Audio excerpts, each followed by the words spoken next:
সন্তান যদি পিতামাতার আদেশ অমান্য করে, পিতামাতার নাফরমানি করে, তাহলে তাকে ত্যায্য পুত্র করা যাবে না।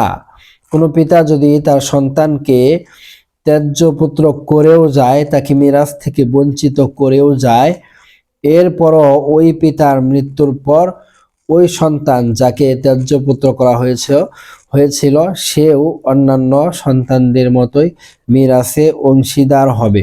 তাকে বঞ্চিত করার অধিকার কারণেই, সেটি মৌখিকভাবেও হতে পারে, লিখিতভাবেও হতে পারে।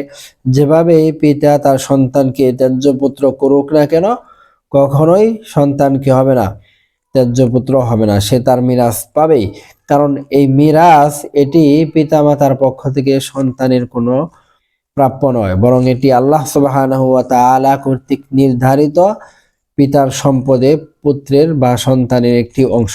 সুতরাং এটা থেকে বঞ্চিত করা যাবে না। আনাস রাদিয়াল্লাহু তাআলা আনহু থেকে একটি হাদিস বর্ণিত আছে, তিনি বলেছেন, রাসূলুল্লাহ সাল্লাল্লাহু আলাইহি ওয়াসাল্লাম ইরশাদ করেন, যে ব্যক্তি তার সন্তানকে মিরাস থেকে বঞ্চিত করবে, আল্লাহ সুবহানাহু ওয়া তাআলা তাকে জান্নাতের মিরাস থেকে বঞ্চিত করবেন।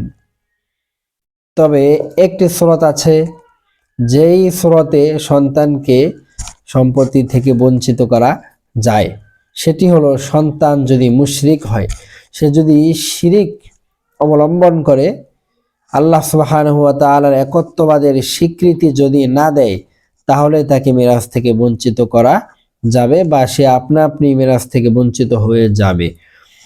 পবিত্র কোরআনে ইরশাদ হয়েছে, ইন্নাহু লাইসা মিন আহলিক ইন্নাহু আমালুন গায়রু সালিহ।